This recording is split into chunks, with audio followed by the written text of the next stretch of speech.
Let's talk to Yossi Mekelberg, who's Associate Fellow for the Middle East and North Africa at the think tank Chatham House. Good to see you again. Welcome back to the programme.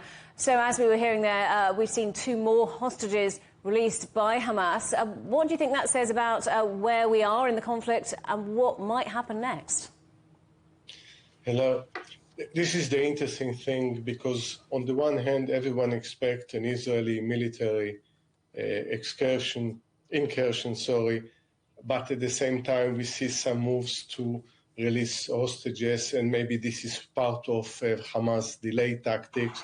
The more there is expectation for hostages to be released, the more there is a chance of a delay. Then they can regroup, or even maybe the pressure on Israel not even to conduct military incursion, the ground offensive.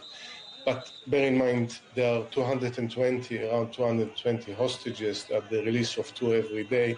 If this is the rate, it means we are at a rate that will take 3 months or more to release all of them. So this is part of the type of communication between Israel, Hamas, but also external forces, powers, whether it's the United States, Europe, Qatar, to try to see how to diffuse the situation, knowing that the possibility of a ground offensive is very likely.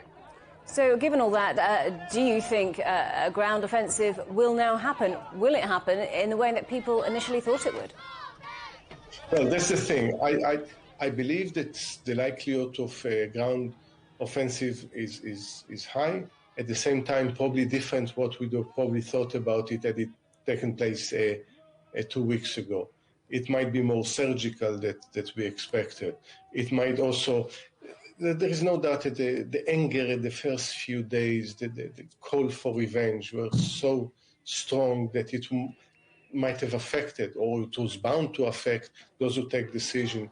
2 weeks later, there is more understanding, also more pressures from other actors, either regional or beyond the region, the United States and Europe, that need to think about any military operation also in terms of political objectives, not just about punishing Hamas. So you're talking there about the regional, international actors taking part in this. Do you think a ground offensive will make a spread of this conflict inevitable? First of all, we need to understand that any military operation of this sort, even if it's a limited, will actually end with more casualties on both sides, but also of many civilians. We already seen it over the last 2 weeks.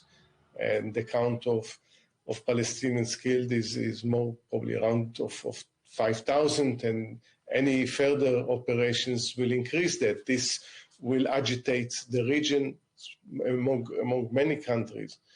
So this has to be taken into account. It can have a destabilizing impact on the region. Now, there is always the possibility, the worst thing in Gaza, that then the Hezbollah, under the influence of Iran, might decide to join in from Lebanon, maybe from Syria, and then we enter into the new dynamic within the region. Last week, we witnessed a missile and drones launched from Yemen towards Israel. So yes, we are in a very dangerous, very volatile stage of this conflict.